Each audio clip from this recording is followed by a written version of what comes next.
In the upper right hand corner, we're going to find what's called the view cube. And by its name, you can tell that's how we get certain views. So by choosing a side of the cube, that's what you're going to align your drawing to. Right now I have a top view selected. You can see that I'm looking at this plant drawing from the top. We can also switch it around and we can go by compass drawings as well. We can switch back to a home view, which we can also set to be any place we want. Perhaps we want the home view to be over here, where you can do that with a right click. And then just go ahead and set that current view as home. Now, we can also choose between a parallel view, which is more like orthographic drawings, or we can set a perspective view. And if you notice, the perspective view looks a little bit more like the way that you would see things with the human eye. Um, you can also rotate from here. You can grab this and you can drag it around. So you can use that as a pivot point as well. Go ahead, hit your home view to get you back in place. You have a drop down here, so you can either do a right click or a drop down to get to these settings. But one of the other things that you can do is you can go into your view cube settings. Perhaps you don't want that to be on the top right. Maybe you want it to be on the bottom left. And all you have to do is OK that, and it'll bring it down to that bottom left. Go to your view cube settings again. Maybe I want to put that in the top left, and I want to change this view cube size.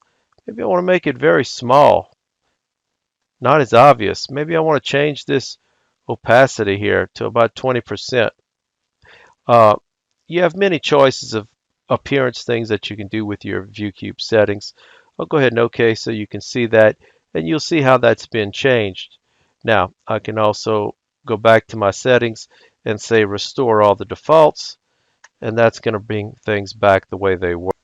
Now let's take another look at something else that's kind of interesting that you can do with your view cube. I'm going to go ahead and I'm going to just go for a regular zoom right here.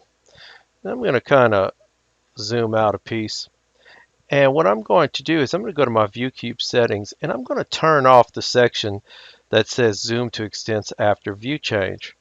So what happens is when I change views here, you're not going to get that zoom in. Okay, so now what I'm going to do is I'm going to go back and I'm going to turn that on. I'll go ahead and apply that. And now when I go to here, you're going to see that it's going to zoom things to the extents of your drawing. So even if we zoom out,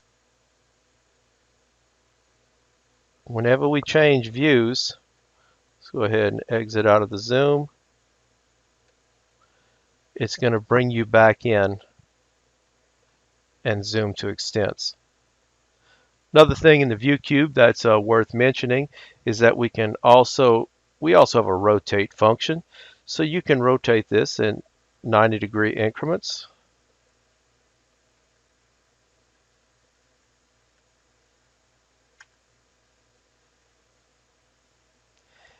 And don't forget, we can also grab things by the corner and view them like that. We can also set certain views to homes. Perhaps we want this to be our home view.